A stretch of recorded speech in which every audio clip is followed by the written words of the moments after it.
Business, tous s'abonner na Masaki du TV officiel. Ah ouais, ah, mais vrai, mes collabos, mes nyonso, mais tout.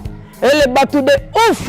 Na bengi bino, bon s'abonner vraiment, vraiment, massivement na Masaki du TV officiel. Masaki du TV officiel, bagag, ba télé-réalité, ba réalité, ba film, nyonso télé culture ya Congo. Tous s'abonner massivement na Masaki du TV officiel. Maestro amemili biso mupe pasika olingo seka oyeba be formation ya mboka. Masaki du TV officiel. S'abonner massivement. Ngavi de loin na fini buta aleka na s'abonner massivement. Ayuna Longwa ozombata abunga. Abi Bunga ozombata. Na zombata. Naza mutakari na terre. Décor naza mutakari na terre. Na bunga na zombata. Telemba. Lemba na tiré ba. Songo na lembi. Et bima kwa na mutete là. Na bima na gauche, bien à droite. Pasuka. Voilà Michael Jackson. Na pasuki. Merci beaucoup, cher chevalier de la plume. Bonjour. Je disais bonjour à tous. J'espère que nous le savons pourquoi nous sommes ici présents. C'est dans le cadre de ces conférences de presse qui est dénommée Face à la presse. Face à la presse, c'est une conception de l'association de presse en ligne du Congo, en sigle APELCO. Nous avons élaboré cette émission dans le cadre de recevoir les artistes, de recevoir les politiciens et recevoir aussi les serviteurs de Dieu pour des thématiques précises. Mais aujourd'hui, nous avons une personnalité, ou soit, voulais-je dire, pas comme les autres. Pas comme les autres. Lui, il est un ancien de PRP. PRP, le parti politique du Fémusé Laurent Désiré Kabila. Mais aujourd'hui, il fait partie de la société civile indépendante, voulais-je dire. Il s'appelle Maître Loulou. Avec lui, nous allons essayer d'aborder les questions à ce qui concerne l'actualité politique et les enjeux de l'ère.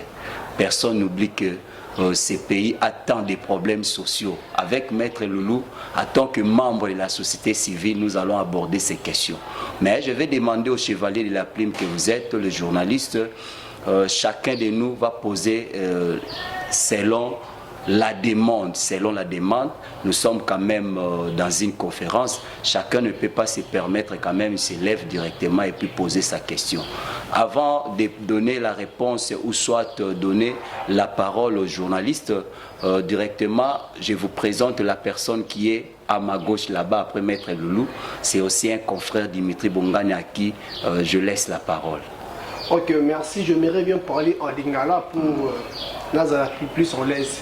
Voilà, je suis le vice-président de la PELCO, ou association de presse en ligne du Congo. Le Tommy Boro Maître Loulou, et ici va présenter déjà moi Mingi pas ya président.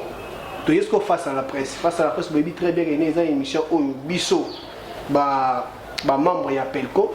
Tu bien ça la moko, autorité moko, personnalité moko, mboka to ya vina biso Kinshasa auto mera pe ko solo naye makambo auto ko mona mituna nini auto za anango mingi ils ont la genre voilà ne to ya bongo notre maître Loulou Douli Moutou, voilà son nom ya wana le maître Loulou Douli Moutou. Merci beaucoup. C'était là Dimitri Bongania, le vice-président de l'APELCO. D'abord, on va commencer par Maître. Maître va faire son exposé parce que nous connaissons en partie le CV de son parcours. Lui-même, il est là, à qui je dis salut Maître. Merci. Et vous êtes face à la presse. Présentez-vous. Merci beaucoup.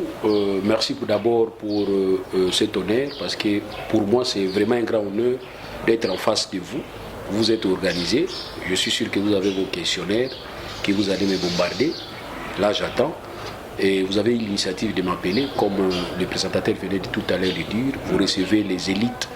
Et nous voulons être devant vous, pas comme ceux qui croient être plus intelligents que les autres, mais nous sommes des chercheurs dans nos domaines, différents domaines, que nous essayons de rendre service à notre pays.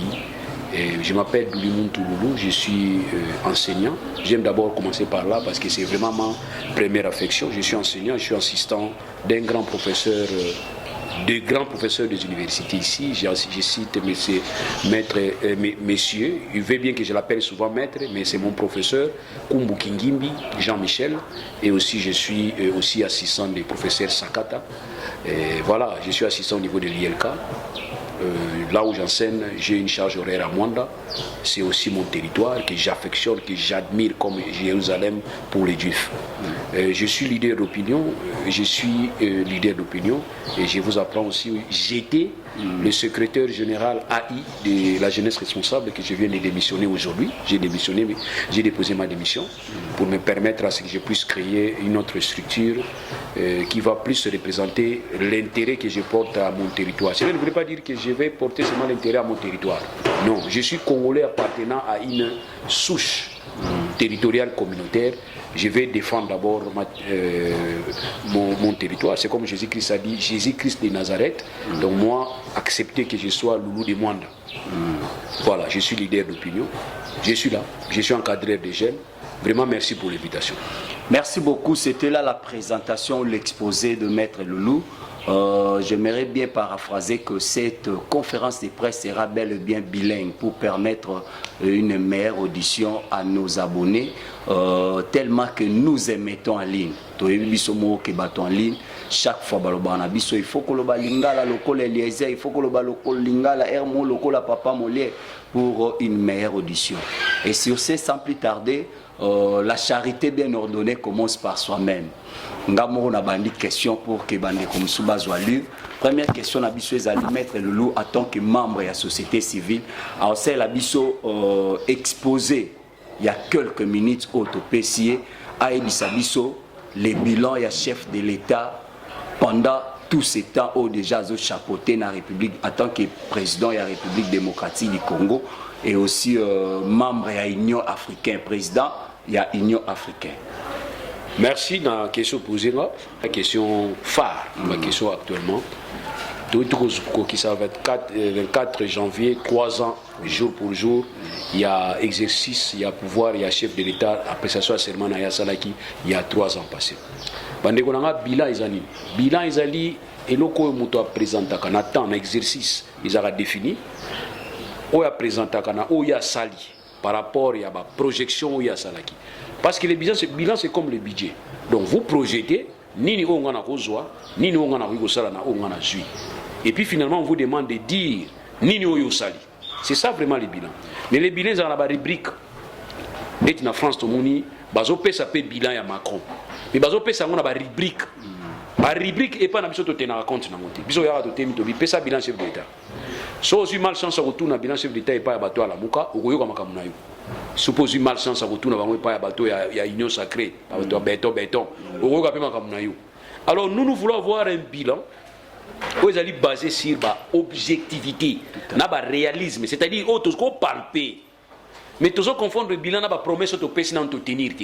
Ça c'est pas normal. Donc on a le dit que bilan ils allaient oyo au kanaï ko sala. Na oyo so sali na tango wana. Ba benga appelé bilan mi-parcours. C'est-à-dire bilan mi-parcours da bilan nini. Bilan aussi si na no exercice na yote. Ozana on a katikati.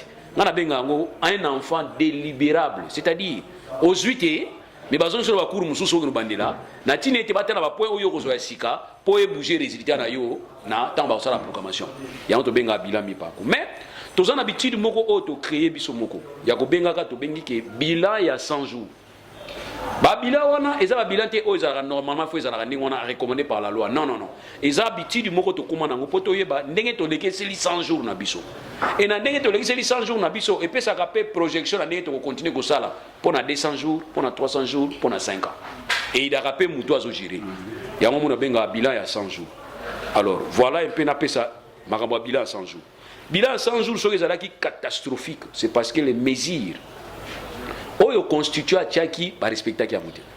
Or, moi je me plains ici, le chef de l'État, avec tout le respect, oloba ki oza moto état de droit bato bakanisi état de droit ezaka na domaine ya justice non état de droit akangi mutu ayibaki état de droit contre la corruption donc état de droit ezali notion moko global oyo ezwaka baparamètre nyonso mais na fol nani na suka ya makambo na fond eza nini ezali eloko moko respect ya batexte ces textes ezaka batexte ezomema biso na corruption te au détournement parce que na moni bato bakomi spécialiste état de droit kaka kota de ya bajustice kota ya corruption surtout so bakangi moto oyo alingaka te état de droit mais so bakangi moto oyo alingaka non il faut quand même tenir compte de certains paramètres wana azojustifier état de droit na ye mais biso tolobi état de droit na biso eza nini respect ya batexte texte elobi boye nous avons 3 pouvoirs traditionnels. Nous avons le pouvoir exécutif, le pouvoir législatif, le pouvoir judiciaire. Voilà le texte de l'obiam. Le texte de l'obiam a un principe, il y a séparation des pouvoirs. Il faut séparer les pouvoirs. Et indépendance même dans le pouvoir. Mais on a remarqué que dans le procès à 100 jours, il y a tributaire. Il y a non-respect à texte. C'est l'exécutif qui doit gérer au quotidien. Et lequel exécutif azali responsable et la gestion naie liboso il y a un autre pouvoir à côté de lui autobengi pouvoir parlementaire. OK, pouvoir législatif, autobengi pouvoir législatif. Et c'est voilà. Donc ce qui exécution, il y a projet à 100 jours, ils allaient qui démontrer ou bien ils allaient qui détourner par le gouvernement et que le gouvernement yem dalia qui mbongo il y a 100 jours, tolngi to bangate alingo kene na justice mbala moko te balingo mema gouvernement wapi na liboso ya juge naturel na ye politique mais ali assemblée nationale yinde alingo bana ko sala auto bengi ba enquête contrôle na rôle assemblée nationale mais kana biso to viola ki yango gouvernement mo ezalaki sur place auto bengi gouvernement transitoire démissionnaire ya ndeko Chibala on devrait travailler avec ce gouvernement dans le cadre d'exécution de projet ya gouvernement na gestion quotidienne. Pourquoi? Parce que la République dont tu le Congo a à disposition arsenal juridique to prévoir système to bengaka système transitoire, c'est-à-dire l'autorité qui est demi, l'autorité au même oya koufi, l'autorité oya ba bengani a kosa la remise des prises na oya ko remplacer yé na ba condition oya ki na yango. Donc Chibala devait être remplacé par le gouvernement qui devrait être mis en place par l'Assemblée nationale na majorité oingo makuna yende ngo remplacer de Chibala. Mais pendant la tractation, il y a 9 mois, Chibala était là avec ses ministres démissionnaires, mais à côté de lui, il y avait un projet de 100 jours. Ils ont ça à niveau de la présidence. Ils appellent violation de texte. Il y a bien une violation de texte, procédure, parce que notre droit est droit procédural et normatique. Et nous avons dit, droit na biso, ils ont des normes, ils ont des procédures. Si vous respectez les normes, vous violez la loi. Si vous respectez les procédures, vous violez la loi. Première violation à 100 jours. Maintenant, tu es au Dakar na makamba ko gérer. Na makamba ko gérer na katika ko gérer tout le monde qui d'abord au départ alliance politique moi salamaki. Parce que vous devez comprendre que l'espace institutionnel les a influencé là-bas accord politique et ma présence politique. Alliance politique moi salami entre FCC na Cash. Je n'étais pas contre ça. Moi personnellement j'ai pas contre en. Mais là on a mon qui malamu tezani. C'était mutumoko azolongwa parce qu'il a géré 18 ans. Tolobi longwa batuni bani nano umela ote akokende te akozala ya tiki biso na suspense après akena kingakata yebisi bango na tini bino babisa batu kinga na violer constitution. Alors c'était vraiment suspense. Or occasion en tant que chef faut la première communication beaucoup claire. Les chefs ne peuvent pas avoir de communication ils ont tenté na ba makamusu tozo comprendre te. Okocha ba énigme na kati te, ba question na kati, ba pièce, ba proverbe na kati. Les chefs doivent communiquer librement. Comme ça tu vas comprendre. Kabila n'a pas communiqué librement. Maintenant, cette communication où il retient qui attention à Isaki na Gaberon. Quand Kabila va nous dire que ce n'est qu'un au revoir, et ça a diété, j'étais paniqué. Comment ce monsieur doit nous dire ça? Naïbi Gaza Souda, ba vérité na ya ko bunda ka wana Gaza na on intact. Il va nous dire que ce n'est qu'un au revoir. Oh, il y a problème. Tous les gens total au revoir à Moïse Ndeni, azo na Ndeni. Maintenant il va rentrer dans le dispositif Mususu. Il va rentrer dans la stratégie Moussoussou, il y a un accord, na bateau va gagner l'élection. Ce n'est pas grave. Mais qu'est-ce que moi j'ai trouvé anormal? Je n'ai pas souhaité que FCC na cash, Basangana, Bakomako, Tambousambo, na ba volonté na bango, sans tenir compte que texte est ça. Batena qui compte na moto. Pour preuve, Ils sont allés nommer un premier ministre na ordonnance présidentielle. Ils allaient ordonnance présidentielle Bogota là. Ils vont rappeler l'accord cash FCC. J'ai dit mais non, ça c'est pas normal. On ne peut pas cocotte sanakatia constitution na biso ils acte moko public et solennel. Tout tcha accord privé na biso tout tcha nakati. Donc nous avons eu un premier ministre où ils allaient qui ici à volonté accord à FCC na cash. Et ça vraiment premier ministre habitué na majorité parlementaire. Mais à outil na accord FCC cash parce que en ce moment là FCC na cash basangana qui vraiment mais basangana ka politiquement. Tu interdire bah tout est beau ça la force na katia parlement tu interdire que mais force wana ils force moko bah oui qu'on rappelle on a katia acte wana j'insiste vraiment muta ko contredire nga place on azate donc ça a un problème. Troisième violation na katika ba démarche na ba loi et lobby que le premier ministre c'est lui qui propose au chef de l'État nomination par premier ministre et les cas échéants c'est lui qui propose aussi les révocations. Mais dans l'accord à FCC cash ce n'était pas le premier ministre ça m'a proposé le ministre. Parce que quand on dit proposer, c'est toi-même. Oui. En tant que premier ministre, il y a un parlement qui confie aux responsabilités au travail, aux compétences. Mais je suis sûr, là je ne confirme pas, ça m'a était devant, pour la première fois, il y a un ministre qui a travaillé la première fois, il y a un premier conseil des ministres. À mon avis, parce qu'il y a un été, la nomination à yaki wapi et yaki na autorité morale na bango. Ça déjà c'est encore un problème. Parce que loi et lobby premier ministre ne fois proposer. To bani ko travail. Ba benga au gouvernement ba wario. On va benga au ba waya waya. Ya ba wario bino benga nga benga ya ba waya waya. Gouvernement ba waya waya izo sala. To bosani ke toza na problème ya 100 jours na no silité ba musuba kanga mai nango. Bien que Mbongo Zomona, parce que Jamal, il a dit qu'il pouvait rembourser l'argent. Mais total, il y a aspect, on a dit, Kangi, Vital Gamer, état des droits. Nous avons la lala, on a tiré. Les États-Unis sont les Iba Kimbonga, ou Anganité, le pas agi et pas magistrat qui Mbongo Yali, magistrat c'est là. Pour faciliter la tâche, il y a combien 50 millions, on a beaucoup de 49 millions, puis ça 49 millions, tu as besoin de 49 millions, 1 million, on a beau. Quand on a un cachot même pendant quelques temps, on va y des amabés. Mais pas d'habitude, non. J'ai l'argent, je vais rembourser l'argent. Besoin bon wana. Tous on s'en caisse. Mais bino linga bo mona muto akota na kasho. Wana peut-être ko lobela mo plus tard. Ne to linto mona matata po na akota na kasho. Na ba posa na biso.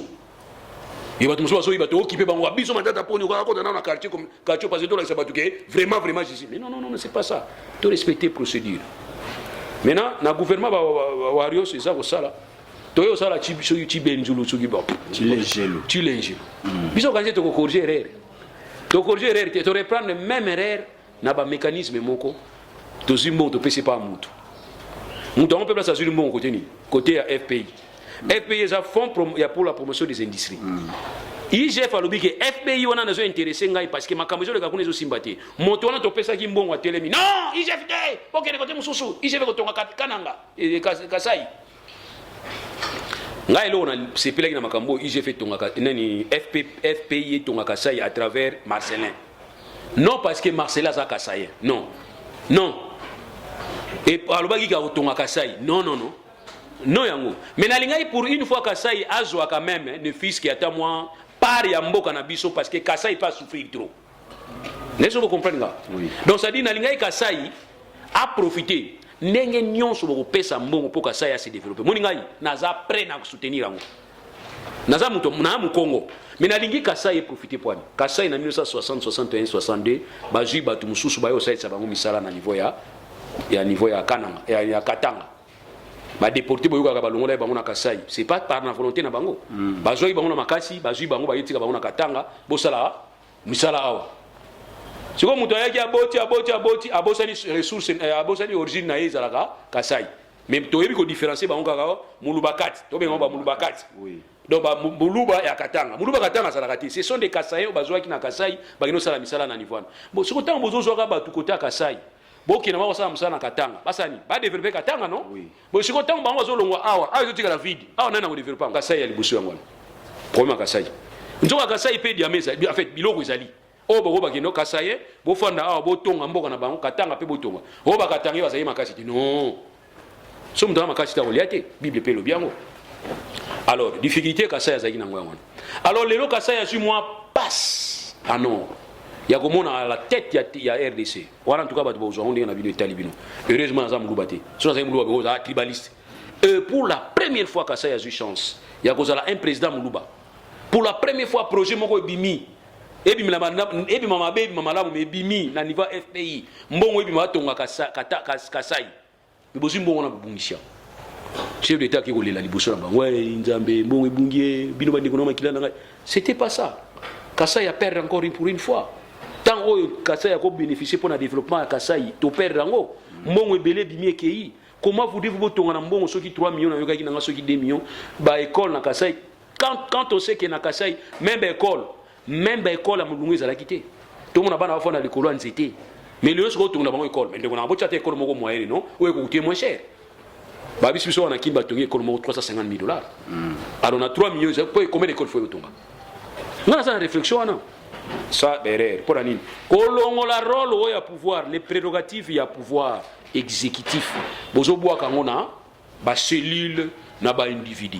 C'est un problème. Les autres on a projet, il y a 145 territoires. Tu vas CPL, ça 10 millions, tu vas CPL, là, tu vas CPL. Mais non, c'est Gabino. Vous allez commettre encore la presque la même erreur. Première erreur, 100 jours. Deuxième erreur, Chilengelou. Troisième erreur, c'est maintenant développement à la base dans la province. Je suis très très d'accord, d'ailleurs j'applaudis. Mais pour avoir le développement à la base, les constitutions en ont déjà parlé. Les constitutions à ça institué déjà. On vous dit que le mode de gestion psycho yozani. Ils allaient la décentralisation. Et la décentralisation n'a pas de règle. La loi portant la libre administration à la province. Ils ont prévoir des entités seulement. Des organes à niveau de la province. Exécutif provincial, dans l'Assemblée provinciale. Et vous travaillez, vous gérez l'Assemblée provinciale et vous contrôlez l'exécutif provincial.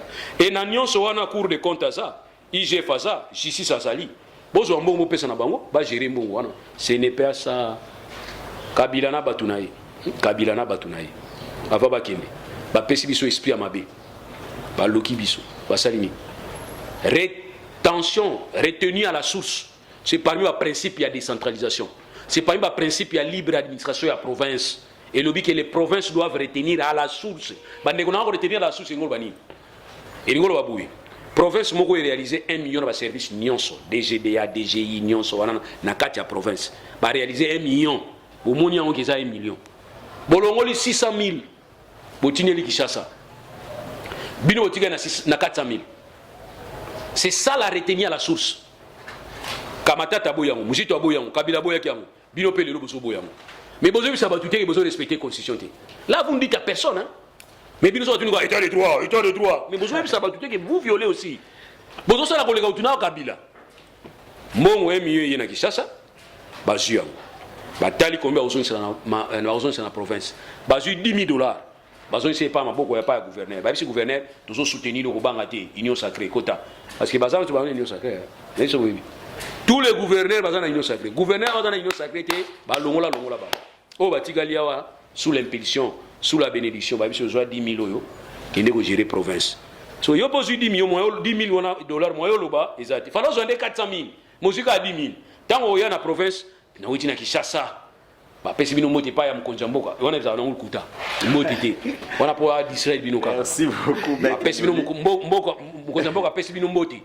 Mais dans une bonne bino. Si l'Assemblée provinciale peut yoki, que le gouverneur qui nous a l'air. Si on est là où ils ont bien été gouvernants, ils ont bien été gouvernants provinciaux. D'autres ont été poignés. Oh, bon, ils ont été. Bah, entrée, ils ont été. Bon, malgré le tchèque, il y a un bon auto, on a ça combien. Alors, on va péter. Conflit bandit. Il y a un besoin d'instabilité à la province. Mais dans le cas où l'État conscient à prévoir l'institution, il y a la conférence des gouverneurs. Dans le cas de la conférence des gouverneurs, il faut parler de la rétrocession, il y a autonomisation, il y a caisse à péréquation. Pour la province où la difficulté, dans le cas de la conférence des gouverneurs. Mais il y a deux conférences des gouverneurs de Salamina, RDC. Dans le temps où il y a Fachi Béton, dans le temps où il y a État des droits. Deux. Première conférence des gouverneurs, il y a adhésion à la gouverneur de l'Union sacrée. Première conférence des gouverneurs, il y a adhésion. Deuxième conférence des gouverneurs, il y a Salamanango, mais il conflit où le ministre de l'Intérieur a créé. Vous remarquez à la veille, un gouverneur était arrêté. Azaki traîné dans la rue comme un vulgaire voleur. Alors, il peut s'agir qu'au banga, le gouverneur, parce qu'il y a une conférence des gouverneurs, il lobby nango. Bah, il pas chef de l'État. Chef de l'État. Peut s'agir sur moratoire, bah, on l'a bis au sauté, bah, quand on l'a bis au sauté. Deuxième conférence des gouverneurs, t'as la base nango, t'as la thème. Quand il chef de l'État, bah, quand on a sous bangote, bah, déranger sous bangote, n'a pas gestion n'a pas calamiteuse dans ma province. Alors, État des droits de non, État des droits, c'est une conception large. Oui. Et État des droits, c'est la justice. Bon, on a la justice, pas bien quoi, coupe. Coupe. Ils ont marché, mais ils ont coupé. Donc, ça aussi bien aux autres qui s'abattent. Il y a des choses qui s'abattent. Ils ont payé. Aux autres, ils savoir. Les embellis à minuit. Voilà. Merci beaucoup. C'était la maître Edoli. Je crois que par rapport à exposé à maître, on a quand même des questions. Oui. Voilà. Merci maître. Maître, Malando Pendan Nabokebi.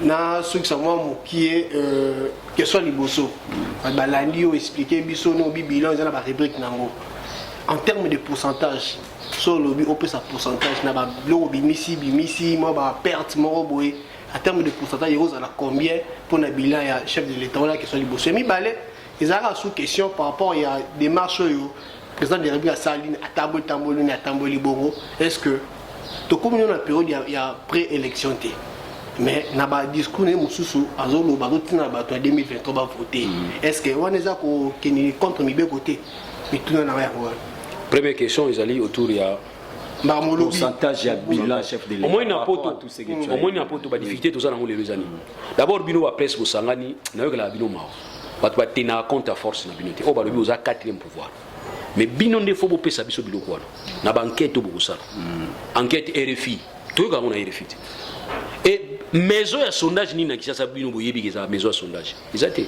mais en France au monde maison de sondage tel libre ce qui opinion à France et lobby boye na ga sumo ba ba qui maison moko bo na crédibilité makasi en Europe ce qui pèse statistique c'est-à-dire nous devons avoir nos propres structures où ils allaient quotidiennes bas statistiques. C'est très très important. Comme ça, tant que vous avez sa déclaration na bango, yo journaliste s'est inspiré na bango, ngapé leader na s'est inspiré na bango, même pouvoir en place s'est inspiré na bango, opposition na peuple s'est inspiré na bango. Mais pas na biso ils ont raté. Le bilan ils a fait ça pas nani. Il y en a vu tout à l'heure. Zo micro, vous avez un micro. Koutanaga na mutu moko ya béton. Tout na bilan, ils sont nions sur ya kitoko. Ba mo futa biso. Moko uta ibisa ngaki gratuité. On habite on a auto futa. L'église catholique peut ba pesa ba statistique. Ezali confession religieuse et pesi par rapport ya ba donner au bazanango. Mais biso lingaki ezala mon église catholique. To commissaire on dirait opposante na biso ceux qui to commis na pouvoir. Mais to commission le rôle partenaire na biso ceux qui sont en opposition. Église catholique ça dépend de ngozo lingila. So mo église catholique a dit que oh ma béton c'est bon. Ba tout nion so ya union sacrée ba comme église ba on ça mais l'église catholique. Au monde ba toi il a mon ba bito le mo église catholique. Donc so église catholique a dit que ba élection au exemple qui to côté ne bozo ke ne bo bien té. Ba tout nion so pouvoir na ko ta so église té na on sous communion té. Au moni alors ya on dit je ne prie pas au Saint Chaud Léo c'est un bon. Voilà. Donc pour la webso tout simplement que à ce moment-là c'est que l'église est le bilan comme ils qui sont. Mais to lingi sur ba structure où il a li reconnu mondialement et des biso na statistiques et ko bisa biso ndenge mais ngai mo na zo mona en tout cas neto okene na liro eza ki to côté. Deuxième question, combien réponse. De pourcentage? Toi, on a besoin de pourcentage. En tout cas, tu vas pas nous s'arrêter. Non, on peut ça pourcentage. Non, tu vas pas. Mais hier, on a une délibération. C'est délibérable. Mais FCC, ça des outils. FCC, c'est outils. Côté rouge, bandé, banditi, souga rouge, côté blésati. Bah, on va blé mouké, ça. Si on va salir, repêchage, na bango bien. Bah, coquille, na bango paie, qu'on a délibéré. Mais ma bien, na bango zané, bazolo, bah trop, bah on s'en rien. Parce que tu as la blé, ngabi, aux affaires, mon ango blé. Pour nous, bon, on est bongi. Moi, dans une discussion, ici, gratuité, c'est effectif. Ngabi, c'est effectif, c'est ça, à côté, monsieur. Nga na tout foutre la moi dans la classe. Moi, na tout foutre les classes. Na foutre pour aller passer, bah, école benga, et puis que tout soit na tête au bundate, tout soit en état de guilibus. Bango, quand c'est échec na bango, c'est échec na bango, vous avez tenté, ici, mais vous continuez à tenter, c'est ça la force. Mon frère, n'a tant qu'il n'a pas né. 90, 91, bané, na aux diplôme na 92, 92. Tous autant na mabélé. Ah, en école Mogozalia, école comme à Dialanda. Dialanda, j'ai connu. Tous autant la place à mabélé. Quelle la place nanga? Procès moi télé moi on samuto. Ah, petit boy la bande boy la mabélé. Et c'est une situation, est-ce que bien nous avons dirigé beaucoup? Non, et cette situation à Kala. Alors quand vous avez une volonté qu'on vous bonsa, et simbité, le bac est simbité. Mais toujours bunda. Mais bon, on va dire simbi, gratuité, simbi, qui m'y en a, c'est simbi. Oh, mais bien tout le monde était. Bon mon aga obozo mon awana boko mesana. Merci beaucoup. Voilà. Deuxième question. Sur le chef de l'État tambol. Bon chef de l'État premier les années. A tamboli ba côté akendaki. Mais ayeba ki déjà côté akendaki mbongo basi baliaki. So ngai na ngo kendete. Monsieur le journaliste, Moutou Azali mieux informé que chef d'État Azati. Ça va se dire je ne suis pas informé. Tika. Ça la rassemble oui, ça va, on va voir ça, on va corriger. C'est comme ça. Mais oh, je n'étais pas informé. Oh, on retient quand même Bara mais pas Nini. Mais moi on m'avait dit que Bakata on a la société à Minene. Oh non, beaucoup de problèmes. Comment les chefs d'État sont combattus à côté de Okinité? Na côté de Outité. Il y en a savoir botika bilo wana kiwo. Pilote a combat viol Nicolo à Nicolela. To tunini. On a compris ce que c'est Okinité. Sur biso sur passager. To fani to ba to ta calme. Merci beaucoup, maître Topesi.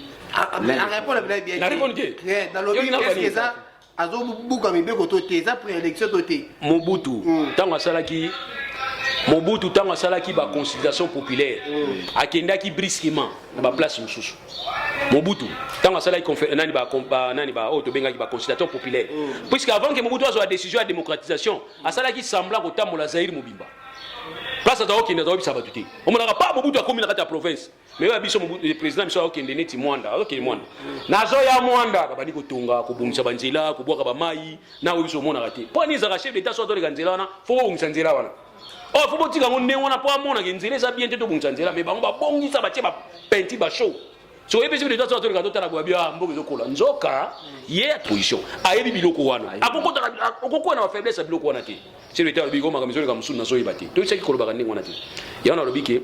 Au Tambola Ningwan, Kolobaka, pour un chef de l'État, Barobengango, campagne moko précoce. Mais les chefs d'État, ça la campagne chaque jour. Sans Kalobayango. Chef d'État, ou a un pouvoir, ou a un premier mandat, ou a un candidat à sa propre succession. Campagne électorale, premier jour à mandat, ou après Tagi serment.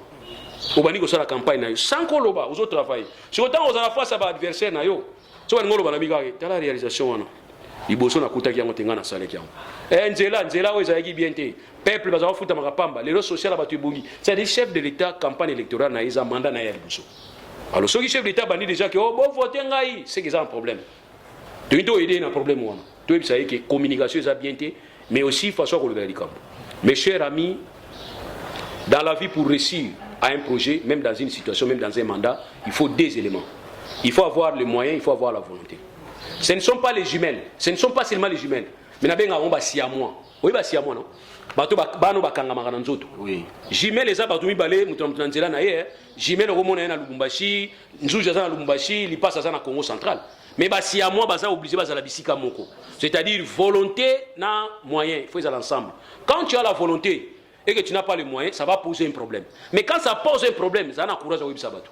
Que en tout cas bana mai na nina bongisa même pia ko eza mikolo yo simba te yo kaka bana mai simba bato eta dam ata lelo te lobi na kozwa oh ndi ufandi wana ka ndi ufandi wana ndi okutela ngo te atweno luka bomingo allons-y chercher le travail puisque le travail procure le bonheur mais quand vous allez rester sur place au temi kabota la likolo même man o nzamba za ko bwaka après ça bango décision ni bobi malibanda bango lokota soko lokoti fosani Fotala nioka.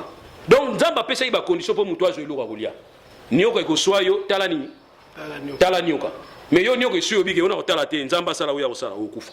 Donc voilà un peu. Merci beaucoup maître. Oui, Prince.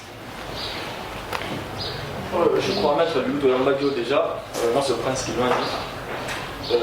Quels sont les règles à l'Ibosso et Zali aux armes de la société civile?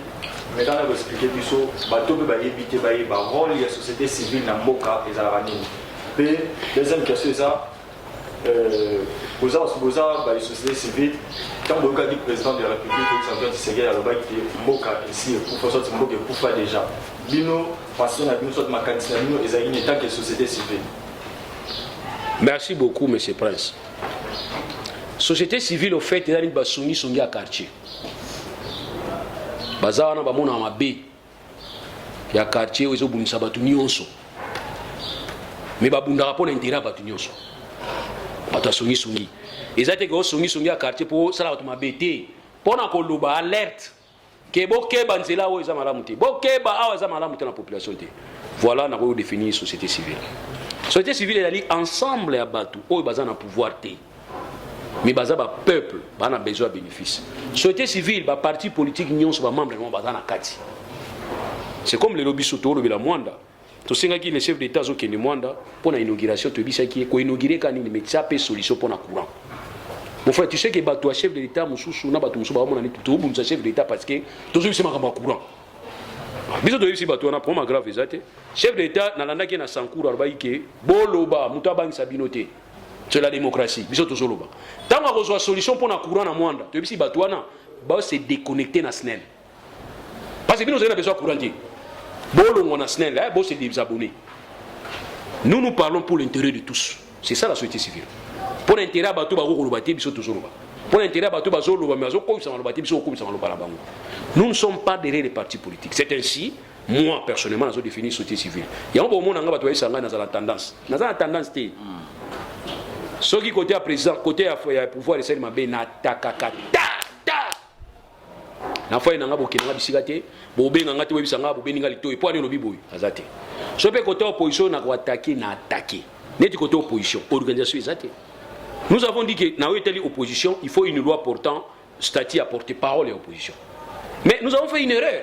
To le parlement des parlements à ça la démarche wana parlement na balobi ke o ya kozala porter parole wana faut la opposition parlementaire mais ba opposition wa libanda moi va bénéficier na travail wana ezate.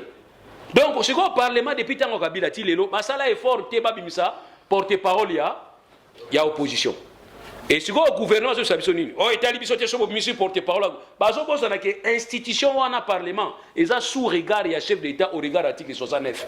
C'est que il y a un problème ya fonctionnement ya ngo sala ke tozo na opposant porter parole te ne on a pas casser bango en tant que membre de la société civile. On a besoin de poster. On a des bisous.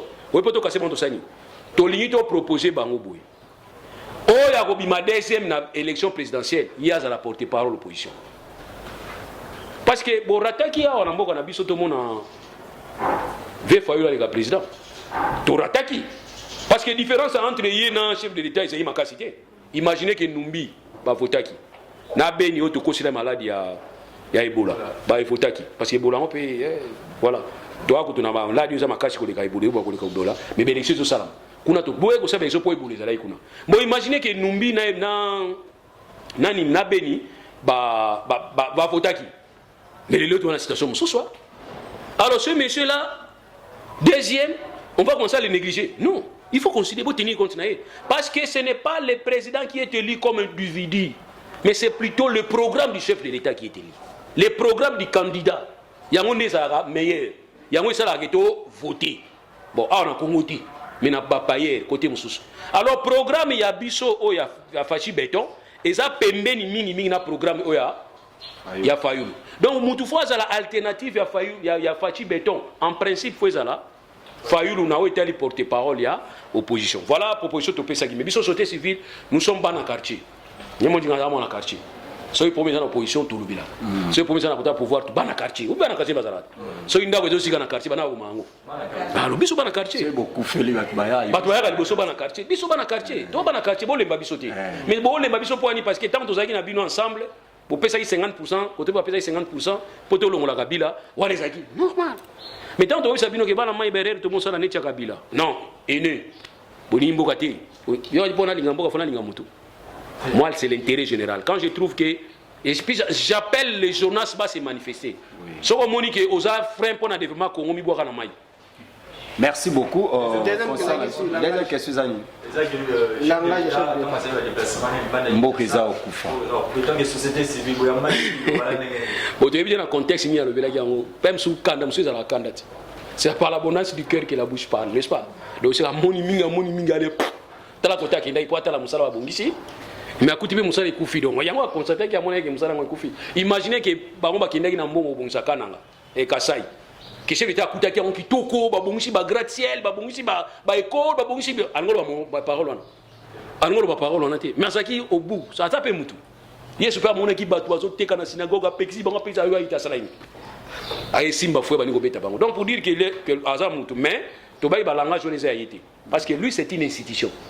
Ndé na tout à l'heure. Parce que mais on avion likolo. Pilote ba nikolo. Na bozo ko na radio avec na bozo linzela. Plus ni tout qui na évité. Allez, siko yo na kati ya passage olala, ya olala. Okonye olala. Alors siko ala msabatute. Debout congolais. Baba ni debout congolais. Ini longtemps courbé. Donc c'est que chef d'état a monimbo ke kufa. Mais siko to into tombola yango. C'est ainsi que nous avons sous debout congolais. Nous avons dépassé. Tout chanzembo ya vieux nani taboulay. Congo, Congo. Obozo mona lelo Congo iko comme sabino. Ça vraiment il y a on a nina kanisa. So na kwanze mona taboulay et ça la chair de poule. C'est le même Congo qui va étonner le monde. Aujourd'hui bozo yo ngoté. Quand on vous dit que Congo c'est un pays solution, c'est un pays solution. Lelo ba mitu ko dans 30 40 ans c'est le Congo qui va donner quoi? Agopé énergie, ya pas mitu kawana et tambola na batterie. Biloko on ne pas na biso. Donc Congo iko comme ça va te belé mais à condition de s'organiser. On s'organise pas. C'est comme des lièvres bazo bunda face à Lyon. Merci Rachel. Merci beaucoup. Rachel Gikanji, la DG de Rachel News TV. Maître Loulou, vous êtes une société civile. Ce qui se passe au sein, et au sein, il y a UDPS. Donc, je peux dire l'affaire Kabound. En tant qu'État civil, en tant que personnalité judiciaire dans Roloba. Quels sont jugements, votre jugement par rapport à la guerre? Oh non, le bas. Guerre wana, et ça, inter-IDPS. Nayayo, tant que maître, au juge en deuxième question, c'est par rapport à l'est du pays. Dernièrement, à chef de l'État, à Ibsaki Bisso, état du siège. Et tout le monde était d'accord avec ça. À l'objet, tant que gouverneur, militaire, donc c'est que il n'y aura plus le maître, il n'y aura plus la mort, la violation et cause à la tête. Mais la semaine passée, tout le monde est sol congolais. Ougandais, Koti, Lissoussou, la société civile. Bozolo banini par rapport à Makamboana. Est-ce que tu peux demeurer kaka na affaire Yakolela na mboka na biso par rapport à Makambo, nous ce qui s'est passé? Vous êtes société civile, vous pouvez nous rendre compte par rapport à ça? Merci. Merci madame. La DG, par rapport à la question, des questions Tuninga.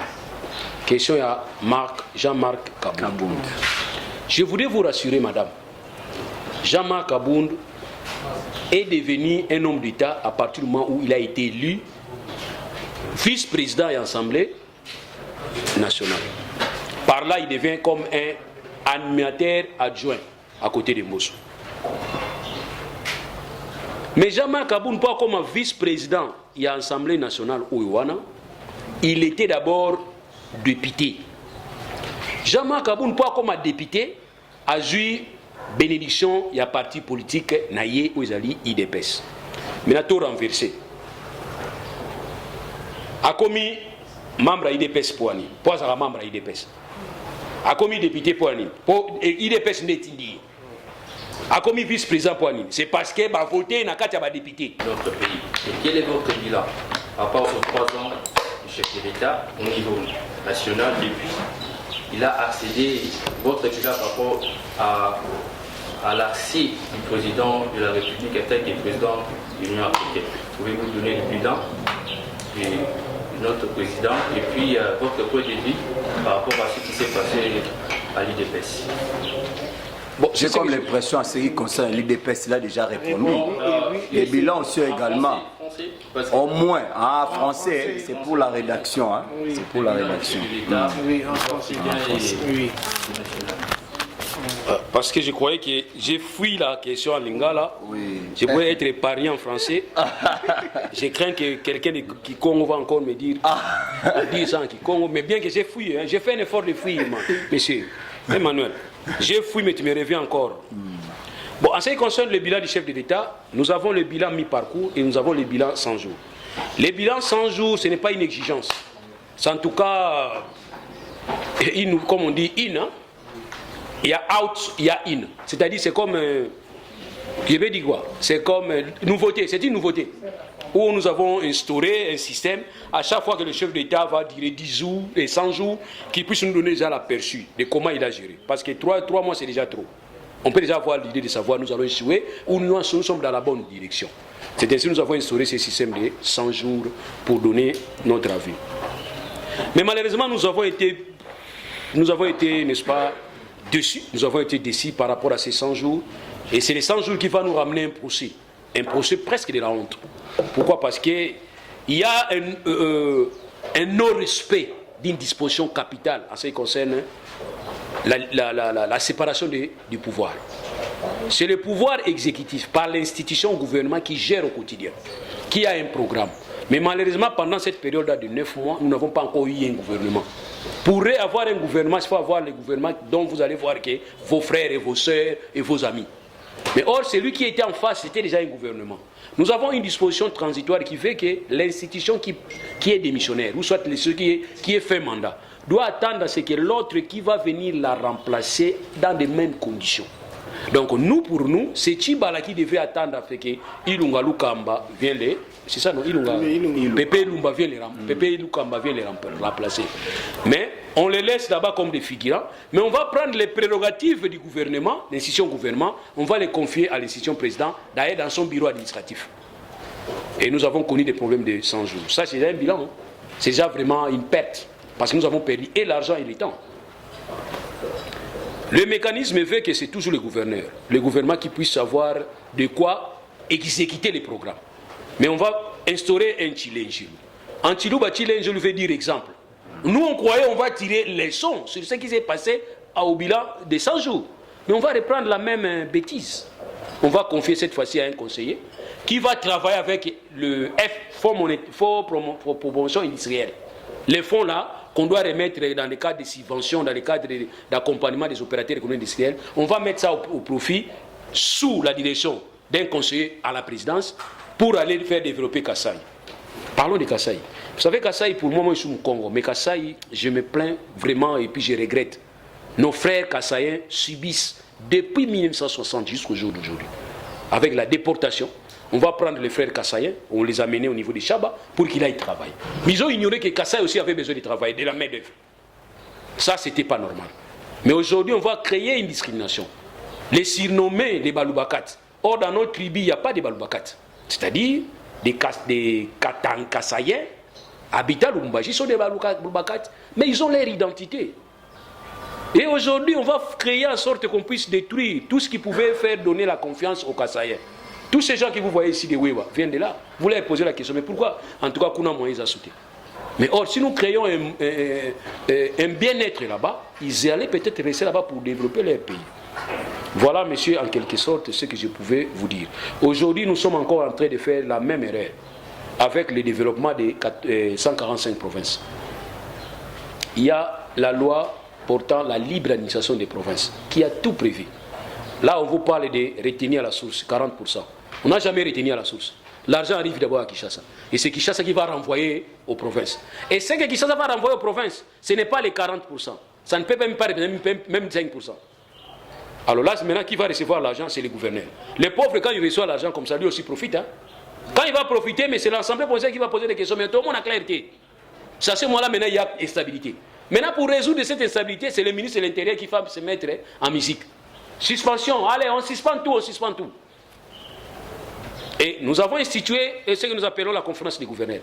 Messieurs, vous allez dire à nos autorités, s'ils ont permis le temps de nous comprendre, que la conférence des gouverneurs ne parle pas de la politique, mais parle du développement à la base. Ok. Mais première conférence des gouverneurs, adhésion à l'union sacrée. Deuxième conférence sous tension, parce que les gouverneurs sont eux-mêmes demandés au chef d'État un moratoire, qu'on les laisse tranquilles, qu'ils finissent les 2 ans comme lui. Je ne sais pas ce que lui a répondu, parce qu'il devait répondre que ce n'est pas moi qui ai institué, c'est la loi. Voilà, monsieur, qu'est-ce que vous pouvez comprendre par rapport à ce que je viens de dire du bilan. Donc, je peux vous dire que le bilan, si vous voyez seulement les côtés financiers, moi, je vois aussi le côté non-respect des dispositions de loi. C'est ça qui va créer l'instabilité. Et le président de la République, aujourd'hui, avec le projet des 145 jours, au lieu qu'il se réfère à cette loi de la décentralisation, lui préfère travailler avec le ministre sectoriel et ses membres du cabinet. Or, dans ces membres du cabinet, entre eux, ils ne s'attendent pas. Parce que ce qui se passe à l'IDPS, c'est les locaux et les professionnels qui ne s'entendent pas. Alors maintenant, dites-nous, monsieur, qu'est-ce que vous voulez qu'on nous dise? Que je vous dise encore dans ce qui concerne les bilans. Si on doit continuer comme ça, désordre en désordre, crise en crise, mais notre vrai ennemi, c'est les temps. Hier, c'était 2 ans, aujourd'hui, c'est déjà 3 ans. Et ça ne reste pas 2 ans, hein, je vous apprends. Ah non. Parce qu'avant la fin de chaque mandat, on dit 9 mois. Il faut faire appel au corps électoral. Est-ce que nous sommes prêts? Voilà le bilan. Quitte à vous. Mais en ce qui concerne les bilans réellement, j'aurais préféré que des institutions comme en Europe, il y a des institutions indépendantes qui parlent que des statistiques et qui ont pignon sur la rue, hein, qui ont une certaine confiance de beaucoup de gens. C'est eux qui peuvent nous donner les vrais bilans. Comme ça, ce moment-là, nous serons à l'aise. Si tu poses la question à quelqu'un de béton, le bilan du chef d'État, il va te dire, oh mais non, nous sommes déjà Allemagne, non? D'ailleurs, nous dépassons l'Allemagne. Vous ne voyez pas. Vous êtes des haineux. Mais quand tu poses à quelqu'un de l'homme, il va te dire que depuis 1885, nous n'avons jamais vu les pays comme ça. C'est comme s'il était là en 1885. Voilà. Merci beaucoup, Armand. Merci beaucoup pour la parole. Armand Moumilay, je ne dirais pas DG, journaliste, Expression 26 Télévision. J'ai une question par rapport à l'état du siège. Aujourd'hui, ce matin ici, je viens de lire Paul Kagame, qui est le président rwandais. Par rapport à son tweet, il a dit relation entre FARDC et IDPF, l'armée ougandaise. Il n'a été informé ni de près ni de loin. Il s'inquiète de la relation entre la RDC et l'Ouganda par rapport à l'insécurité de l'Est. Vous, étant analyste politique, étant congolais, et quelle est votre lecture par rapport à la déclaration du président rwandais? Bon, monsieur patron de votre structure, Armand. Vous pouvez parler à Lingala si... En Lingala, ça va. Hein? Vous pouvez parler en français sur Lingala. Hein? Ok. Vous répondez en français, vous soyez un peu... Je vais faire le bilingue alors. Je voudrais vous informer, M. Armand, que la RDC n'a pas seulement 2 pays frontaliers. Non. Je ne sais pas, la géographie peut me contredire, nous avons 9 pays au moins. Pourquoi les autres ne s'inquiètent pas? On peut avoir les accords avec les Ougandais, qu'on puisse se faire marier nos femmes aux Ougandais, que les Ougandais viennent ici marier nos femmes, que nous aussi nous allons là-bas marier les Ougandaises. Quel est le problème du Rwanda dans cette histoire? Mais je vous dis tout simplement que nous devons être prudents, nous Congolais. À chaque fois qu'il y a un rapprochement entre Rwanda et Ouganda, c'est notre malheur. Et même dans la vie normale, quand je vois mes 2 adversaires qui ne m'aiment pas se battre, monsieur, je vous dis, je suis à l'aise. S'il y a une bouteille de champagne, je bois. Mais quand je vois les 2 là commencent à parler, négocier, c'est contre moi. Donc je vous informe qu'il y a eu une rencontre avec un fils de Museveni, parce qu'ils ont toujours l'habitude de mettre leurs enfants, chef d'état-major. Il est allé voir Kagame, ils ont parlé de leurs relations bilatérales, ils ont trouvé des compromis, d'ailleurs les frontières entre Ouganda et Rwanda réouvertes. Et je vous apprends, dans ces conflits Rwanda et Ouganda, nous avons tenté de faire la co-médiation. Je ne sais pas si vous vous rappelez. Oui. Le chef d'État, après la prestation de serment, 24, 26 jours, 30, peut-être le 30 janvier, il a été appelé au niveau d'Angola. C'était pour la co-médiation entre les conflits Ouganda et Rwanda. C'était nous qui sommes allés. C'est là où nous avons compris la diplomatie de Tshisekedi pouvait vraiment servir la République du Congo. Bien qu'il y a des ratés, maintenant il y a des crocs en jambes, il y a des tombées, tout ça. Si c'était moi, monsieur, je n'allais pas partir à Luanda. J'allais dire que qui se battent, qui se tuent pour que moi je sois à l'aise. Mais le chef d'État est allé pour tenter de voir dans la mesure du possible comment réconcilier ces 2 frères. Mais aujourd'hui, ils se réconcilient entre eux. Nous, ça ne nous dérange pas. Donc, dites à Paul Kagame, je sais que peut-être il peut être informé, son souci, c'est un souci de dernier mi-temps. On s'en fout de ça. On n'a pas besoin de ça. Nous allons voir ce que nous allons faire avec les Rwandais, les Ougandais. Nous allons voir ce que nous allons faire avec des Zambiens, ce que nous allons faire avec des Angolais, ce que nous allons faire avec des Soudan du Sud, et avec tout ça, Centrafrique, pour la promotion de la paix. Alors, s'il veut se mettre à l'écart, tant mieux pour lui. Donc voilà, je te réponds en tant que quelqu'un qui voit de loin, ce que Kagame est en train de faire, c'est nous déranger. Et pourquoi est-ce que chaque fois les déclarations de Kagame vouloir comme ça nous déranger? Moi, je voudrais à chaque fois qu'on commence à gérer ça de l'interne. Il parle, nous écoutons, on s'en fout. La fois passée, il a nous mettre en difficulté. Non, j'ai quoi parler, je vais construire des villes là-bas. Ça a failli nous créer des problèmes à l'interne. Et nous avons profité pour commencer à tirer le boule blanc au pouvoir à place. Et finalement, nous avons compris que c'était sa façon de faire en sorte de nous déranger. Donc, ignorer Kagame, il faut l'ignorer. Dites à Kagame, nous allons parler avec qui nous voulons. Et lui, il doit se frotter les mêmes. Mobutu est déjà décédé. Lui, il était qui quand Mobutu était là au pouvoir? Franchement, à un certain moment, quand vous dites que Mobutu a tué ce pays, mais du moins à ce point-là, Mobutu ne badinait pas. On fait entre Abino, nous, au Bani, pour Nalango, deuxième question, les alliés. De ces rames, ils sont déjà population de combien on met ça en anglais. Les députés qui sont dans l'Assemblée nationale, ils sont et avant de vacances parlementaires, il faut ramener le les obligatoire. Puis sous question par voter le président Bosso dans la poste de la présidence de l'Assemblée nationale, car Bango, il mais ma boule n'a pas de l'ongola qui est au bureau. Pas député quand ça que poste on est à ce combien on commis libéral non mandat de législature est à 5 ans il y a bango qu'on ça dépend ya plénière sur plénière c'est décidé longwa Mbosso ayibi Mbosso c'est exemple ya Congo na cadre ya Kokamwisa c'est le seul président qui a organisé bureau provisoire il a organisé l'élection il a candidat moko il a programmé l'élection. Il m'a mis investir à salir les mises de prise na yemoko. Donc ça c'est un record. État de droit, il y a moi félicitations État de droit. Par rapport à poste le poste à vie du gouverneur. Mais je vous dis tout simplement que l'instabilité de la province, c'est la population bazo tchamote. Ils ont qui chassent à monter les tchamote. L'union sacrée à l'union dans le gouverneur, l'union sous contrôle. Et raison pour laquelle la conférence des gouverneurs à Liboso a Sengaï Barobaya. Viens Mbosso na télévision en direct, monde entier total. Formulaire yangoyo beaucoup na union sacrée bon monaki yangote tout monde qui a ambition donc bango tout nini boule na bango niso yaka même nzamba kota na union sacrée mais oh tu na démocratie okotika netinga mwasi na ngakumisa vita ngana kumisa équipe na ngana nyotanga kombote so bo seka seka nga mais ata vita gagner azo sepramati likolo mesa na tika ga droit na ya ko manifester et c'est ngona comme na bali oboye yaka na vita makaso ina vita te divorce non rien à voir donc bino libi surtout ko dans l'union sacrée ata yo ne ozaboye il faut que donc comme on dirait un père moi na zana di mama na ye aza membre un père c'est comme ça tout ok nango yango lingo yoka batu musuba lobate so abika ene azo luka musala ni tingala lobanga luka musala te Dimitri akoyibanga peut-être ba musuba akoyibanga na banda ko luka mbongo tango Mobutu nazo tanga nazo luka mbongo na biko luka mbongo ko bomba ngo mkongo na mkongo Mobutu akei atiki ngana musée okuta ngana zoluka mbongo tangu ya zoluka guerre ngana zoluka mbongo Kabila ya 18 ans aibi ninga ilaki mona mai la sapato bien chaussette bien sapato na kopalwana akuti ngao ngabe na luka ngana ngagambo akomi wala ba chaussure cher akomata ba jet kumata kuna atiki ngana kiya oyo pa ya otika ngao na luka mbongo donc ngana mesana ko luka mbongo c'est ainsi ba tumso zanga ke olinga ka poste te poni na linga ba poste ba basaka na ba tuté les dilos sont administrateurs des territoires. Ah, bani ko nanga pa bato zali kolona nga, pa ba ko nyonga ngati. Na linga ba poste aux libéral. Je voulais vous informer, o linga zo nga na poste pa na ye atianga nomination te. Oko tianga neti kaptumba mwanki na fa na nga na kwa na lobaka ngati. Na mona na rapeti.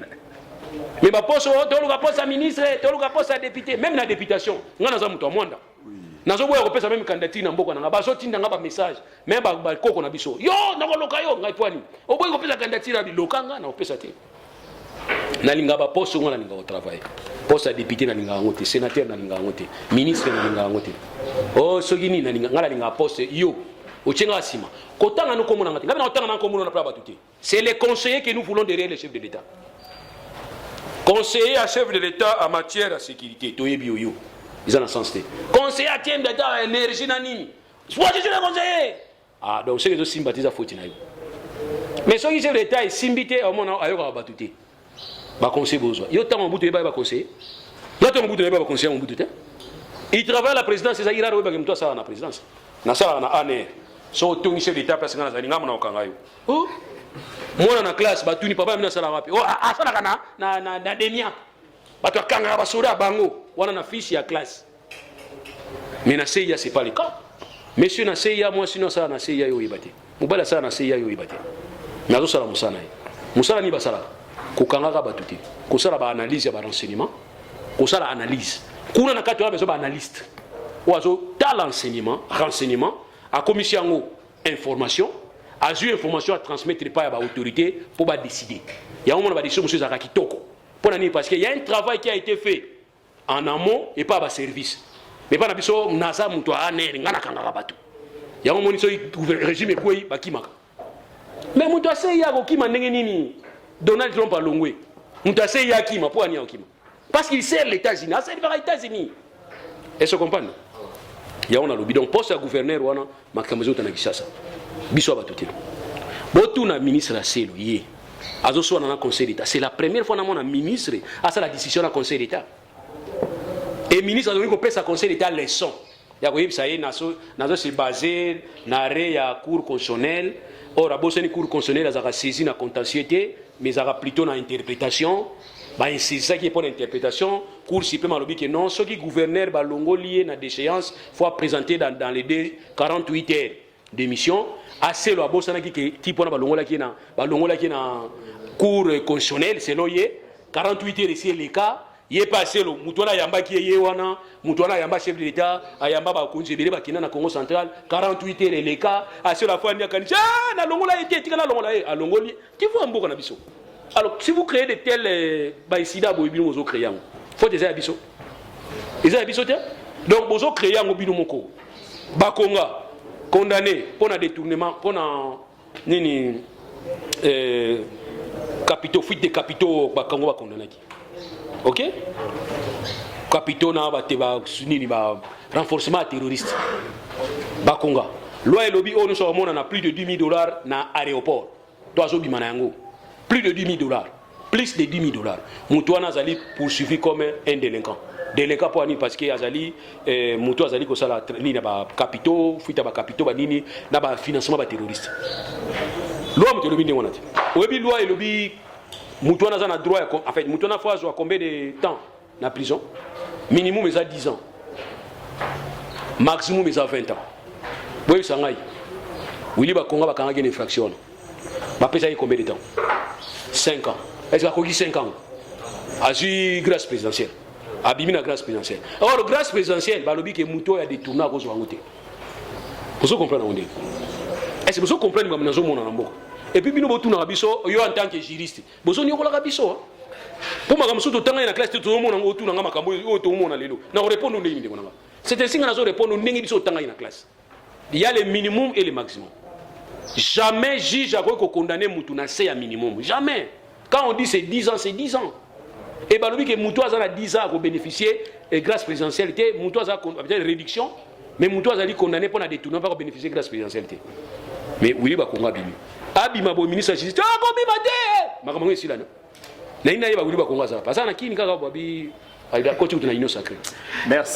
Merci beaucoup, ce maître. Je crois que nous poursuivons vraiment lentement et sûrement vers la fin parce que nous tenons compte Yangonga. Donc, toujours tenir compte Yangonga. Je crois que Topesi Rachou a 5 interventions et puis on va chercher à clôturer.